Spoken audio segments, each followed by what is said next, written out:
اللهم بارك لنا في رجب وشعبان وبلغنا رمضان اغفر لنا ذنوبنا اللهم بارك لنا في رجب وشعبان وبلغنا رمضان اغفر لنا ذنوبنا اللهم بارك لنا في رجب وبلغنا رمضان يغفر لنا ذنوبنا اللهم بارك لنا في رجب وشعبان وبلغنا رمضان يغفر لنا ذنوبنا آمين رب العالمين. بسم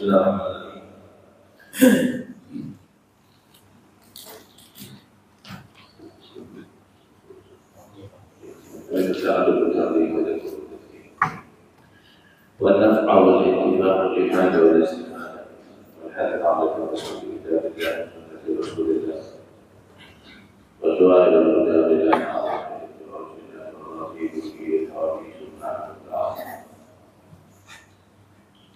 اللهم صل على سيدنا محمد وتوضح لي ما أشكال حتى يفهم أنك أنت تعلم ولا أعلم إنك أنت علام الغيوب. السلام عليكم ورحمة الله وبركاته.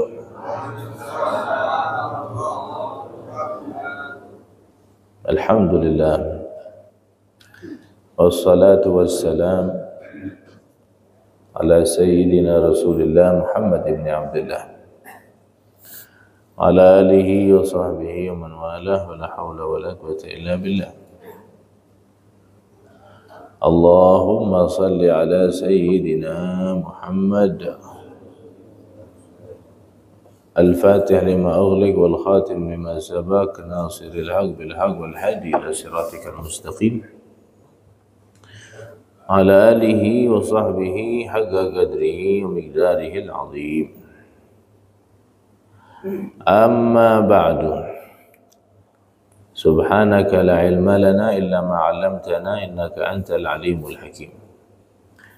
تب علينا يا الله إنك أنت التواب الرحيم. اللهم يا من مقاليد الأمور كلها بيده وإليه يرجع الأمر كله يا فتاح يا عليم افتح علينا وعليكم فتحا قريبا. رب اشرح لي صدري يسر لي أمري واحلل عقدة من لساني يفقهوا قولي واهد قلبي وسدد لساني بحق النبي صلى الله عليه وسلم صحبي والآلي. ربنا آتنا من لدنك رحمة وهيئ لنا من أمرنا رشدا. رب يسر ولا تعسر رب تمم بالخير يا حي يا قيوم لا إله إلا أنت سبحانك إني كنت من الظالمين. اللهم لا سهل إلا ما جعلته سهلا وأنت تجعل الحزن إذا شئت سهلا والحمد لله رب العالمين. الحمد لله. Hadirin wal hadirat jamaah masjid fastabiqul khairat yang dimuliakan Allah Subhanahu wa taala. Alhamdulillah, pada kesempatan subuh hari ini kita masih dipertemukan kembali oleh Allah Subhanahu wa taala di masjid, di majlis yang mulia ini. Mudah-mudahan Allah panjangkan umur, Allah sehatkan badan, Allah murahkan rezeki, yang sakit Allah sembuhkan, yang punya hajat Allah kabulkan, yang punya usaha Allah lancarkan, punya masalah Allah selesaikan, punya hutang Allah lunaskan. Mudah-mudahan Allah berkahi hidup kita dunia akhirat. Allah wafatkan husnul khatimah. Allah karuniakan anak cucu salihin salihah. Allah kumpulkan di akhirat bersama Nabi Muhammad. Allah jadikan ilmu kita barokah manfaat di dini wa dunia wal akhirat.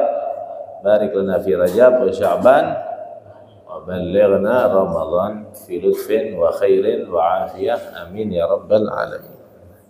Naam. Melanjutkan daripada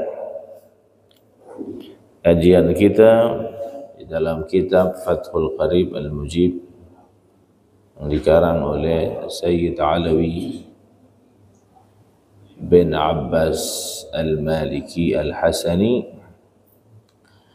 alaihi rahmatullah wa nafa'ana bihi bi'ulumikum bi'ulumi sa'iri salihin fid darain amin. Kemarin kita membahas tentang bagaimana keistimewaan zikir, di antaranya akan memudahkan kita untuk di saat sakaratul maut. Nah, kemudian yang perlu diperhatikan lagi, kemarin juga sudah kita bahas apa-apa saja rukun-rukun zikir, ya kan? Kemudian syarat-syarat dan adab-adab di dalam berzikir. Mungkin beberapa minggu yang lalu sudah pernah disebutkan bahwa di antara syarat zikir adalah taubat. Itu sudah pernah kita jelaskan. Kemudian di antara adab-adab zikir, di saat kita berzikir itu, kalau kita susah untuk menghadirkan hati, maka menghadirkan hati kepada Allah, maka terlebih dahulu langkah pertama kita menghadirkan guru kita. Siapa guru mursyid yang kita ambil baiat sama dia, kita bayangkan dia di dalam kita berzikir. Nanti perlahan-perlahan baru bisa kita menghadirkan Allah Subhanahu wa taala. Makanya orang zikir pun harus punya guru.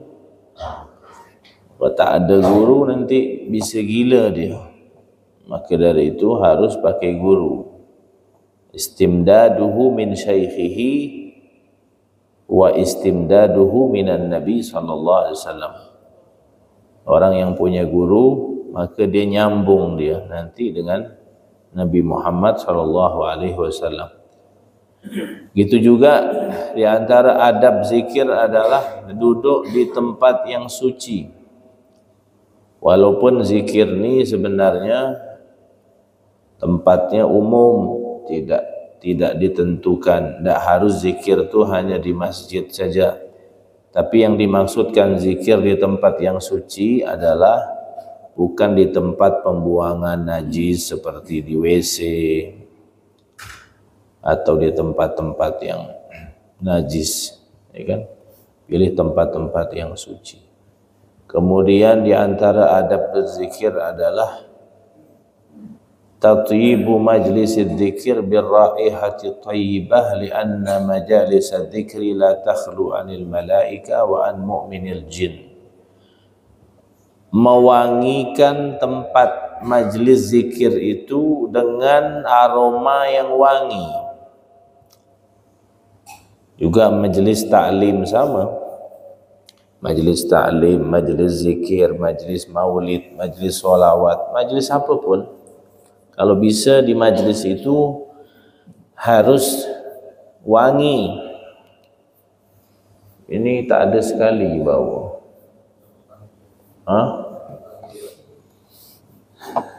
Jangan setanggi. Setanggi itu ente bukan tak boleh. Setanggi itu boleh-boleh saja. Cuma ente mirip-mirip orang anak tu. Apa? Begini-gini ni. Berdupa-dupa. Ente menyerupai orang. Ente digolongkan sama mereka. Ya, walaupun dulu jidah saya, nenek saya juga begitu, suka pakai setanggi. Dulu-dulu pakai setanggi karena mungkin dupa ni banyak belum orang tahu. Kalau sekarang kan dupa dah banyak. Pakai dupa, ya kan? Tapi masih ada tu anda lihat acara-acara tahlilan biasa. Pakai setanggi disimpan di gelas, ada beras. Tidak haram, cuma tasyabbuh. Tasyabbuh itu menyerupai satu kaum. Pakai dupa saja. Dupa itu lebih nyaman baunya. Cuma orang ni kan mau simple. Kalau dupa ni kan pakai arang lagi. Kalau setanggi kan langsung hidup. Tapi ada juga sekarang dupa-dupa yang berbentuk setanggi juga ada. Ala kulli hal. Yang penting majlis ni wangi. Tak ada macam subuh ni, tak ada wangi sama sekali. Tak ada wangi-wangi ke sini ni? Stella pun tak ada ya. Wala dupa wala stella sini. Naam, karena majlis zikir ini tidak akan pernah kosong dari malaikat-malaikat dan jin-jin yang mukmin. Jadi bukan hanya manusia yang hadir, jin juga hadir. Jin yang mukmin ikut menghadiri majlis-majlis zikir. Itu juga malaikat-malaikat. Memang malaikat ada ditugaskan Allah untuk mencari majlis zikir. Kemudian lubsul libasi tayyib hillan wa raihatan. Kalau hadir majlis usahakan pakai pakaian yang wangi, yang bagus, dan yang pastinya yang halal. Yang halal, yang wangi, yang bagus. Pakai. Kemudian apa lagi yang banyak di sini disebutkan. Tapi yang paling terpenting adalah al-hudur. Hudurul qalbi wal muwadhabatu alaih. Yang terpenting dari zikir semua itu adalah menghadirkan hati dan istiqamah. Zikir nih kalau udah ente amalkan istiqamah, nanti dalam keadaan kepepet, mendesak, itu pasti nanti ada jalan keluar. Kalau ente baca zikir, baca saja apa yang ente pernah baca, Raqibul Hadat, ini apa semuanya. Nanti dalam keadaan mendesak, dalam keadaan kepepet, Allah kasih bantuan, barokah daripada zikir ini. Banyak kejadian-kejadian seperti itu. Maka dari itu harus istiqomah ya. Zikir itu harus istiqomah. Kalau ditinggalkan diqadha. Ditinggalkan diqadha. Tapi ini ana sekedar masukan saja khusus untuk ibu-ibu para istri ini. Ana udah sering ngomong dan ana juga udah sampaikan ke istri saya, semua saya sampaikan.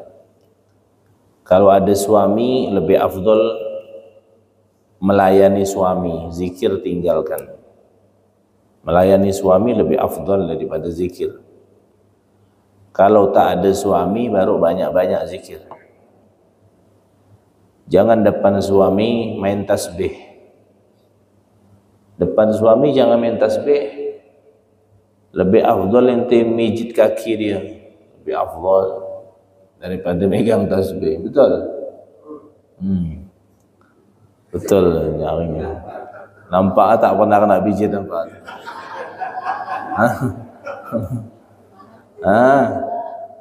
Kalau tak ada suami, ente sujud nangis ke Allah. Kalau ada suami jangan nangis-nangis. Jangan nangis-nangis ibadah, jangan. Ibadah paling terbesar suami istri adalah tersenyum dengan suaminya, senyum. Senyum dan melayani. Suami itu tergantung istri. Kalau istrinya tenang, suami ikut tenang. Maka dari itu, kalau laki-laki zikir, perbanyak zikir. Kalau istri, amalan paling afdal. Kecuali tidak ada suami, maka dia perbanyak zikir. Kalau ada suami, zikir yang paling afdal adalah melayani si suami tersebut. Nah, paham ibu-ibu ya? Aiywa. Kemudian di samping kita dianjurkan berzikir sesuai dengan hadis yang kita bahas, ulama menganjurkan kita untuk mengimbangi daripada zikir ini, yaitu dengan fikir. Zikir dan fikir. Zikir mengingat, fikir itu tafakkur, bertafakkur, merenungkan daripada keajaiban-keajaiban ciptaan Allah Subhanahu wa ta'ala. Zikir mengingat Allah, fikir bertafakkur. Sebagaimana tiap hari kita punya waktu khusus untuk berzikir, maka kita harus punya waktu khusus juga untuk berfikir, bertafakkur. Dan kata ulama, waktu yang paling afdal untuk bertafakkur itu adalah di akhir malam sebelum subuh. Bangun, sholat 2 rakaat, sholat sambil tafakkur, memikirkan kenikmatan-kenikmatan yang Allah berikan kepada kita dan memikirkan, merenungkan ciptaan-ciptaan Allah Subhanahu wa ta'ala. Kalau kita rajin zikir dan berfikir, maka kata Al-Habib Abdullah bin Alawi Al-Haddad di dalam kitabnya Risalatul Mu'awanah, wa thamaratu hadha tafakkur imtila'ul qalbi bimahabbatillah wal istighalu bi syukrihi batinan wa zahiran kama yuhibbuhu wa yarda. Orang kalau rajin zikir sama rajin berfikir, maka hatinya akan penuh dengan kecintaan kepada Allah. Kalau hati sudah penuh cinta Allah, tak ada ruang lagi untuk benci orang lain. Karena hatinya sudah penuh dengan kecintaan, tak sempat lagi untuk benci-benci orang. Kenapa kita masih suka benci orang? Karena hati kita belum penuh dengan kecintaan kepada Allah. Makanya ada seorang wanita solehah, namanya Sayyidah Rabi'ah Al-Adawiyah. Rabi'ah Al-Adawiyah. Siapa Rabi'ah Al-Adawiyah ni? Seorang wanita salihah. Awalnya dia seorang budak. Dia seorang budak dari salah satu tuan yang ahli maksiat. Jadi dia punya tuan ni ahli maksiat. Rabi'ah ni tiap hari kerjaannya hanya zikir Quran, zikir Quran. Subhanallah, di suatu malam tuannya lewat depan kamarnya Rabi'ah, tiba-tiba melihat cahaya yang begitu luar biasa yang ada di dalam kamarnya, dan cahaya itu bergantung-gantung di atas kepalanya Rabi'ah. Disitulah tuannya langsung terkagum-kagum dan akhirnya Rabi'ah disuruh jangan kerja lagi, disuruh dia keluar dari rumahnya dan biar dia fokus beribadah kepada Allah Subhanahu wa ta'ala. Ini Rabi'ah luar biasa. Dia itu mengatakan, jangankan untuk benci kepada manusia, benci kepada setan pun aku tidak ada ruang lagi dah. Padahal setan musuh kita, harus kita lawan. Dia melawan setan, tapi untuk benci pun tidak ada dalam hatinya karena sudah penuh dengan kecintaan kepada Allah Subhanahu wa ta'ala. Bayangkan Rabi'ah menggali kuburan di samping rumahnya, dan dia turun di kuburan itu tiap hari, dan dia sudah menghatamkan Quran sebanyak 7.000 kali di lubang kuburan yang dia persiapkan untuk dia mati nanti. Kuburannya sudah dibikin acara hataman Quran 7.000 kali. Masya Allah. Al-Habib Ahmad bin Muhammad Al-Muhdar, seorang ulama besar yang ada di Yaman, Hadramaut, tak kala mendengar cerita Rabi'ah ni menghatamkan Quran 7.000, dia malu. Dia bilang, masa perempuan 7.000, aku laki-laki tak bisa. Akhirnya dia gali kuburan samping rumahnya, dia hatamkan Quran 9.000 kali. Aku tak mau kalah sama perempuan, dia bilang. Berlomba-lomba. Falyatanafasil mutanafisun fastabiqul khairat. Nama masjid ni. Fastabiqul khairat, lomba-lomba dalam kebaikan. Kan lomba-lomba dalam urusan dunia saja, lomba-lomba dalam kebaikan, dalam ibadah kepada Allah Subhanahu wa ta'ala. Orang kalau sudah rajin zikir, rajin fikir, tidak ada sempat benci orang, karena hatinya sudah penuh dengan kecintaan kepada Allah. Dan akhirnya kalau dia sudah penuh hatinya dengan kecintaan kepada Allah, sehingga dia akan sibuk hanya bersyukur kepada Allah. Sibuk bersyukur kepada Allah. Jadi ini ada hubungan semuanya. Orang rajin bersyukur karena dia di dalam hatinya penuh kecintaan kepada Allah. Orang bisa cinta kepada Allah kalau dia rajin zikir dan rajin fikir, bertafakur, memikirkan zat-zat Allah. Kita lihat bagaimana orang-orang umat-umat terdahulu yang disiksa oleh Allah, diazab oleh Allah, dibinasakan oleh Allah Subhanahu wa ta'ala, karena mereka tidak mengingat Allah, karena mereka tidak pernah memikirkan bahwa alam semesta ini adalah ciptaan dan milik Allah, sehingga mereka sombong. Ini penyakitnya orang kalau tak pernah zikir dan tidak pernah fikir, maka dia akan sombong.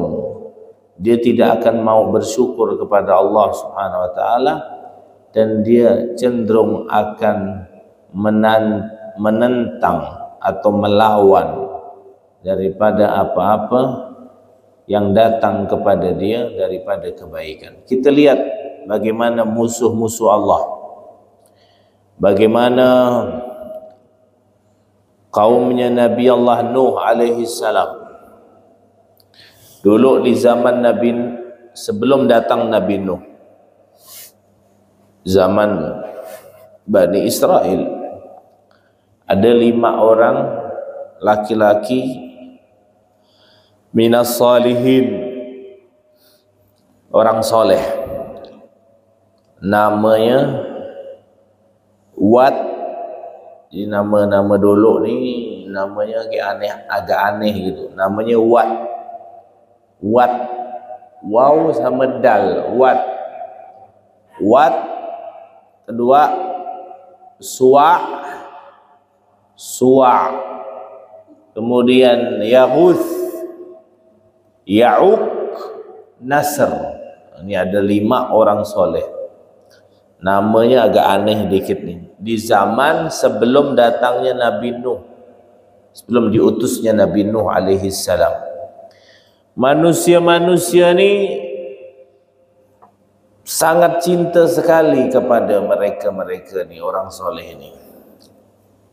Tak kala orang soleh ni mati, semua orang menangis, merasa kehilangan sosok manusia-manusia yang soleh.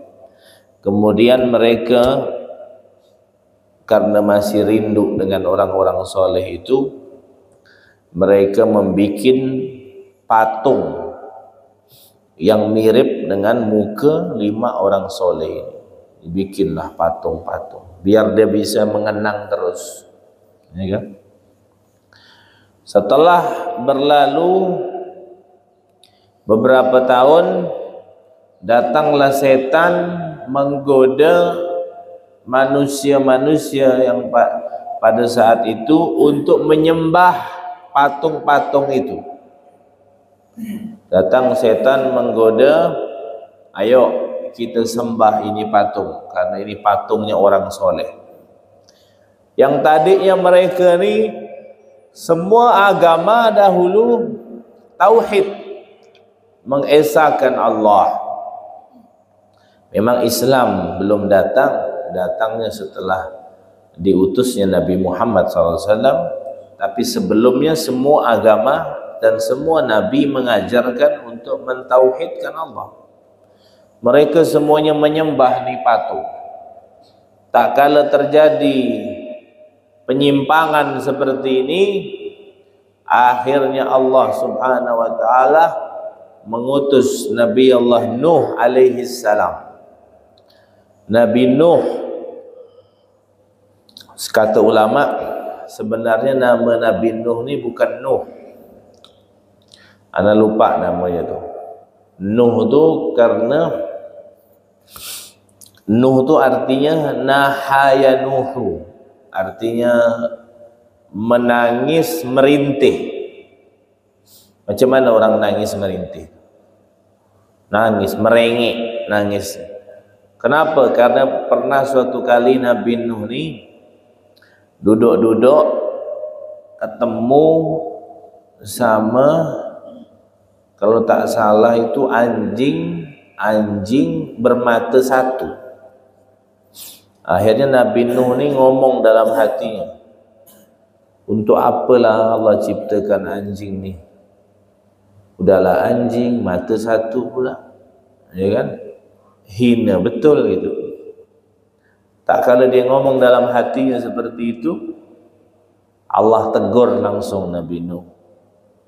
Allah tu kalau sayang sama orang, langsung Allah tegur. Makanya kalau ada orang nasihati kita, itu orang sayang sama kita. Kalau orang tu biarkan kita, nah itu berarti orang tak peduli sama kita. Maka kita kalau dinasihati orang, terima kasih. Jangan marah, jangan tersinggung. Terima, nasihat itu mahal. Nasihat itu mahal. Ad-dinun nasihah, kata Nabi. Agama itu nasihat. Inti dari agama itu nasihat. Kalau ada orang nasihatkan, lihat Allah. Allah kalau cinta kepada hambanya, dia tegur langsung. Spontan Allah tegur. Ya Nuh. Allah tegur pertama lewat si anjing itu. Anjing itu dibikin Allah bisa berbicara. Ngomong sama Nabi Nuh. Nabi Nuh, kau bilang aku tadi anjing mata satu tak ada gunanya. Kata anjing, kalau aku bisa pilih, tak ada mau aku jadi anjing ni, dia bilang. Mau aku jadi manusia. Kalaupun aku suruh pilih, tak mau aku mata satu. Kalau bisa mata 10 sekali, ya kan? Kau ditanya sama anjing, kau ni sedang menghina aku, apa menghina penciptanya? Oh, begitu kan? Kaget Nabi Nuh, ya kan? Ente kalau pakai HP misalkan, ya kan? Ente puji HP ini berarti sama dengan ente memuji pabriknya yang bikin, kan begitu. Kalau ente misalkan makan, kemudian menghinakan makanan itu, menjelek-jelekkan, berarti ente sedang menjelekkan yang masak. Ente menghinakan ciptaan Allah, berarti sama dengan ente menghina as-sani, yang buat, Allah yang buat. Makanya tak boleh kita mencela orang. Ma khalaqta hadza batilan. Tidak ada yang sia-sia. Allah ciptakan tu mesti ada hikmahnya. Akhirnya Nabi Nuh menangis merintih, aubat, minta maaf sama Allah. Saking lamanya dia merintih itu, sampai-sampai kata ulama, kalau seandainya dia menangis tu saking banyaknya, sampai dengan air matanya tu rumput-rumput pun tumbuh, nangis dan tak berani ngangkat kepalanya ke atas langit, istighfar, minta ampun sama Allah. Makanya dinamakan Nuh. Nama dia sebenarnya bukan Nuh. Nabi Nuh ni diutuslah sama Allah Subhanahu wa taala kepada kaum yang tadi nyembah patungnya orang soleh. Maka hati-hati sekarang ya, kesyirikan tuh masih ada sekarang banyak. Mungkin di Pontianak ini tak terlalu banyak. Kalau di Jawa sana banyak.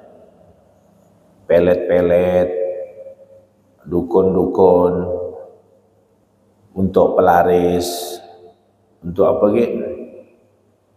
Untuk menarik susu, menarik apa nama? Pasangan-pasangan tuh biar jadi kaya, biar banyak tuh. Dia tahu dukun-dukun tuh pakai sorban semua, pakai sorban, pakai gamis, udah mirip-mirip kayak anak gini, pakai sorban, pakai rida, pakaian ulama dipakai. Nanti ulama ni semua pakai helm ya, sorban dah dipakai dia dah. Mengatasnamakan orang soleh, ustaz. Kalau di Jawa Barat tuh ajengan tuh, ya kan? Ini bahaya, setan tuh, setan semua. Ini kayak gini, orang-orang soleh malah dikultuskan, dijadikan patung, disembah untuk mengingat, kata dia, mengenang. Akhirnya Allah lihat penyimpangan itu, Allah utus Nabi Allah Nuh alaihi salam. Makanya kalau satu daerah, satu kampung ni terlalu banyak kemaksiatan dan pelanggarannya, mesti nanti Allah kirim satu orang yang soleh, ulama, yang akan memberikan petunjuk, ya kan? Memberikan petunjuk. Makanya alhamdulillah di kampung kita ni, daerah kita ni, banyak majlis-majlis ta'lim, majlis zikir, para ulama, para habaib, para ustaz, alhamdulillah, yang bisa menasihati kita, mengingatkan kita, mengarahkan kita. Ya kan? Diutus Nabi Nuh untuk agar mereka kembali mengingat Allah. Orang kalau sudah lupa sama Allah, tidak ingat sama Allah, bahaya. Bahaya. Akhirnya Allah utus Nabi Nuh untuk mengembalikan mereka lagi kepada jalan iman. Iman kepada Allah, tidak boleh syirik. Walaupun setiap zaman ni berhala ada terus. Berhalanya umat Nabi Muhammad apa? Fulus. Kita ni nyembah fulus, bukan nyembah Allah. Itu berhala yang paling bahaya tu. Fulus tu, fi fulus mulus, kullu syai'in tembus. Ya kan? Banyak orang bertanya sama, pernah ada orang tanya sama anak, Beb, ada orang sholat terus 5 waktu jamaah di masjid, tahajud, duha, witir, semualah. Tapi susah gak hidupnya? Tanya balik sama anak, emang ente niat sholat tuh untuk apa? Untuk kaya ke? Untuk cari duit ke? Mana boleh kita niat sholat untuk cari duit? Sholat untuk nyembah Allah, untuk ingat sama Allah, bukan untuk cari duit. Kenapa dia sholat masih tak bahagia, Beb? Dia bilang, ente ukur bahagia pakai duit. Berarti orang tak ada duit tak bahagia. Siapa bilang banyak orang yang justru tak ada duit hidup bahagia, masih bisa tersenyum? Ya kan? Banyak orang yang ada duit justru tersiksa hidupnya. Tapi ada juga yang bahagia kalau dia bisa mengimbangi dunia dan akhiratnya. Jadi jangan sampai salah kaprah, segala ibadah ini dikait-kaitkan dengan duit. Nah, ada hubungan dengan duit. Ana udah zikir, ana udah sholat, ana udah hijrah, ana udah baik, ana udah semua, tapi masih gak susah. Mana ada hubungan dengan itu? Orang kafir tuh bahagia semua, duit apa? Bukan bahagia semua, kaya semua. Apakah dia bahagia? Kalau bahagianya hanya di dunia, tidak nyambung sampai ke akhirat, itu bukan bahagia namanya. Itu namanya ngambul. Allah ngambul. Kau diambul sama Allah. Kasih mobil, kasih perusahaan, dikasih ini. Diambul terus sama Allah. Lihat orang-orang kafir itu diambul ya. Nanti di akhirat nol. Tak dapat apa-apa. Dunia ni hina. Tak mau Allah kasihkan kepada orang-orang yang dicintai Allah. Ada yang dikasih tapi itu bonus saja. Apa yang Allah berikan di akhirat lebih besar. Yang kesian tu mereka orang-orang yang tidak beriman sama Allah. Hidup di dunia memang surga dia. Kadang hidup di dunia sebagian mereka pun miskin enggak. Lebih kesian lagi di surganya ya dia miskin. Bagaimana nanti di penjaranya di akhirat? Kalau orang mukmin dia miskin, hidup biasa, memang di penjara dia dunia ni. Ya kan? Tapi kalau ada orang mukmin kaya, Beb, bonus tu. Tapi dengan di akhirat jauh lebih besar lagi daripada kekayaan. Maka kalau anda tengok ada orang kafir tu hidupnya sengsara, kesian gitu. Dunia ya dia dah sengsara, apalagi di akhirat ya. Kesian dua kali gitu. Ala kulli hal, datang Nabi Nuh. Nabi Nuh berdakwah lah, nyampaikan pesan-pesan dakwahnya. Tak ada satu pun yang mau ikut. Tu penyakit orang kalau sudah lupa sama Allah apa? Hatinya dibikin keras sama Allah. Wailun lil qasiyati qulubuhum an dzikrillah. Orang kalau tak berzikir hati keras. Tak mau nerima nasihat. Ya kan? Rafadhu, mereka menolak ajakan Nabi Nuh. Tapi Nabi Nuh Masya Allah, Nabi Nuh tak ada macam saya ngajar sini, nengok ada yang ngomong ya, saya udah malas. Nabi Nuh tuh 950 tahun berdakwah, 950 tahun berdakwah. Yang didakwahkan itu, yang hadir semuanya pas dia ceramah, orang tutup telinga semua. Macam mana tuh? Diolok-olok Nabi Nuh. Lagi ngajar, orang tutup telinga semua. Kalau ana sih begitu sih, melayang dah gelas ni. Tutup telinga, orang lagi ngajar dia tutup telinga begitu. Itu buka surat Nuh dalam Al-Quran itu. Ya kan? Diolok-olok Nabi Nuh, tapi Nabi Nuh terus 950 tahun berdakwah, sabar, makanya Nabi Nuh termasuk ulul azmi. Dari 25 nabi itu Allah pilih 5 nabi. 5 nabi ini yang cobaannya terlalu besar.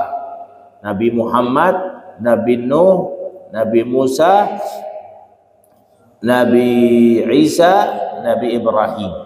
Ini 5 nih kesabarannya sangat besar, makanya dinamakan ulul azmi. Azmi itu sabar. Nabi Nuh 950 tahun.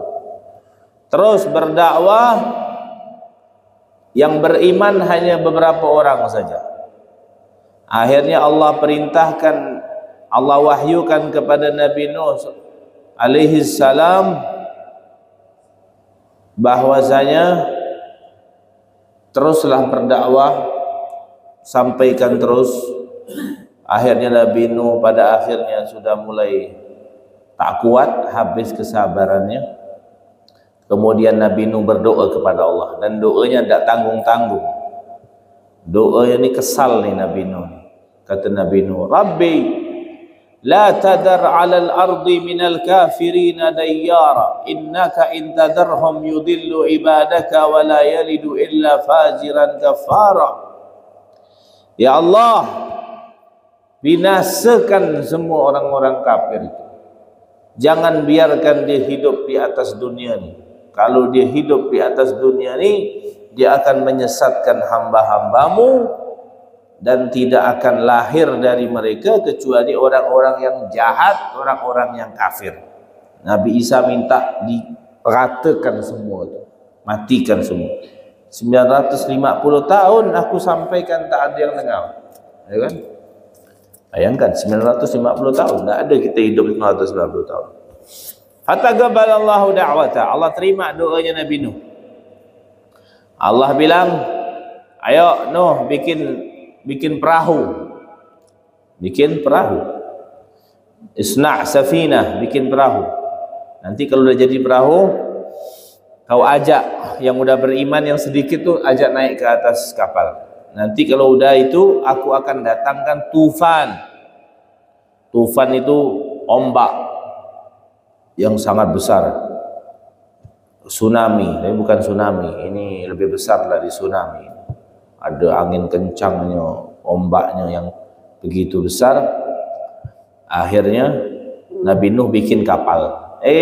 Orang-orang kafir lihat Nabi Nuh bikin kapal, ngolok-ngolok. Untuk apa kau bikin kapal tu? Katanya. Mana ada? Untuk apa kau bikin kapal tu? Dia bilang. Diolok-oloknya Nabi Nuh. Akhirnya Nabi Nuh bilang, in taskharu minna fa inna naskhar minkum kama taskharun fasawfa ta'lamun man ya'tihi 'adzabun yukhzi wa yahillu 'alaihi 'adzabun muqim. Sekarang kau ngolok-ngolok kan, nanti giliran aku ngolok-ngolok kalian. Kata Nabi Isa, kata Nabi Nuh, kau ngolok-ngolok kami, nanti kami akan ngolok-ngolok kalian sebagaimana kalian mengolok-ngolok kami. Dan nanti kalian akan tahu siapa yang akan menerima azab yang sangat besar dari Allah Subhanahu wa taala. Udah Allah perintahkan bikin kapal, bikinlah kapal. Kemudian Nabi Nuh naikkan ke atas kapal orang-orang yang sudah beriman. Orang-orang yang tak beriman suruh naik, tak ada yang mau. Binatang-binatang juga disuruh naik, ya kan? Burung-burung, hewan-hewan naik. Summa tafajjaratil miyah, keluarlah air memancar. Wa amtaratis sama ghaziran, hujan turun lebat, angin kencang. Kemudian ombak tu naik sampai berbentuk seperti gunung yang tinggi. Ombaknya. Nabi Nuh ajak istrinya, ayo naik. Istri tak mau. Istrinya pun tak beriman sama dia. Jadi jangan heran nanti ada suami soleh, istrinya tak solehah. Itu kayak Nabi Nuh. Ada juga suaminya soleh, suaminya tak soleh, istrinya solehah. Fir'aun. Ada yang dua-duanya tak soleh, tak soleha. Siapa? Abu Lahab. Abu Lahabnya tak soleh. Wa mra'atuhu hammalatal hatab. Istrinya tak soleha. Yang soleh-soleha itu siapa? Nabi Muhammad SAW, Nabi Ibrahim, nabi-nabi yang lain. Banyak. Itu kan keluar dari kaidah ya. Setiap kaidah itu mesti ada pengecualian. Tapi rata-rata yang baik pasti dapat yang baik. Gitu kan? Ya kan?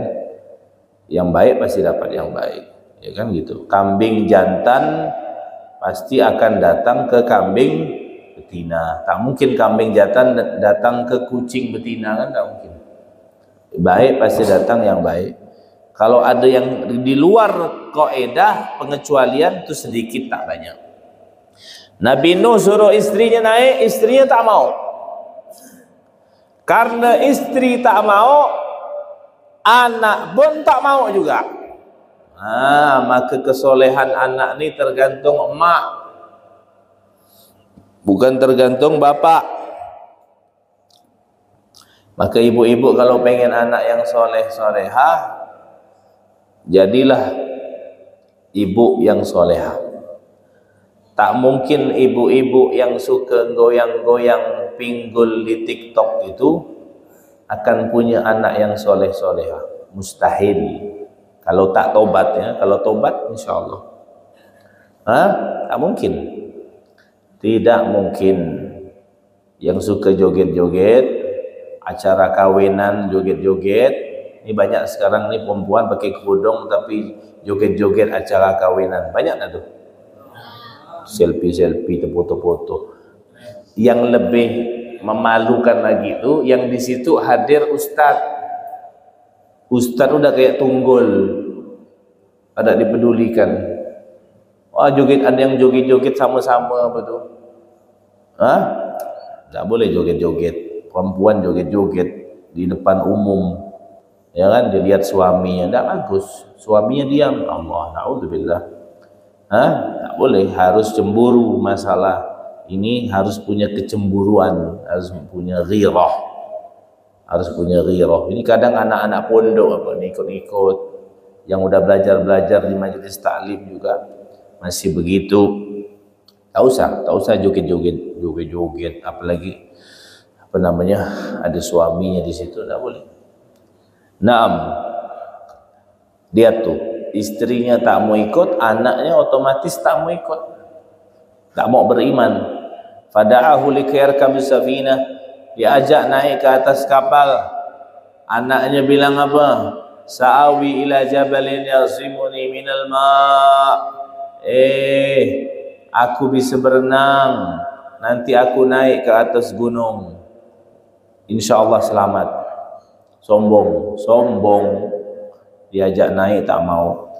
Akhirnya apa? Datanglah ombak, wa ghariga ma'al mutakabbirin, dan semuanya ditenggelamkan oleh Allah Subhanahu wa taala. Tersisa beberapa orang saja yang di atas kapal itu. Itu manusia tu pada saat tinggal segitu tu yang sama Nabi Nuh saja. Maka Nabi Nuh tu namanya Abul Bashar Ats-Tsani, bapak manusia yang kedua. Bapak manusia pertama Nabi Adam. Bapak manusia yang kedua Nabi Nuh. Kalau tenggelam semua tu, habis tak ada manusia. Yang ada manusia yang ada di kapal tu beberapa orang yang beriman, sampailah sekarang terus menerus keturunan umat manusia. Itu orang keras hati, tak mau zikir sama Allah, berpaling dari Allah, tidak mau bertafakur sama Allah. Orang kalau tidak disibukkan dengan kebaikan, maka dia akan disibukkan dengan kejahatan. Nanti kalau tidak menyibukkan diri ente dengan hal-hal yang positif, zikir, tafakur, ibadah, Quran, maka akan disibukkan dengan hal-hal, datang setan menggoda, akhirnya menjauhkan dia dari Allah Subhanahu wa ta'ala. Makanya harus selalu ingat kepada Allah dan bertafakur, memikirkan tentang kebesaran-kebesaran Allah, sehingga penuh hati kita dengan kecintaan kepada Allah, dan sehingga kita sibuk untuk selalu berzikir, bersyukur kepada Allah Subhanahu wa ta'ala. Mudah-mudahan kita diberikan keistiqomahan insyaallah untuk menghadiri majlis-majlis zikir, majlis-majlis ta'lim, dan segala majlis yang dapat mendekatkan kita kepada Allah Subhanahu wa ta'ala. Insyaallah beberapa hari lagi kita akan mengenang peristiwa Isra wal Mi'raj. Begitu juga khususnya orang Indonesia juga akan mengadakan pemilihan pemilu. Banyak-banyak istikharah lah sebelum nyoblos tu, malam tu tanggal 13 nanti istikharah dulu, minta petunjuk dari Allah Subhanahu wa taala. Ya kan? Minta petunjuk dari Allah, mudah-mudahan diberikan yang terbaik insyaallah. Jadikan pemimpin yang soleh insyaallah. Jadi kita jangan ribut-ribut ya. Siapapun presidennya jadi, yang kerja tukang tetap nukang, yang kerja petani tetap petani, tak ada berubah. Ya kan?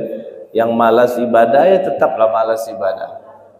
Maka dari itu pemilu sementara, persaudaraan selama-lamanya. Jangan sampai gara-gara ini ya. Di 01 ada ulamanya, di 02 pun ada ulamanya.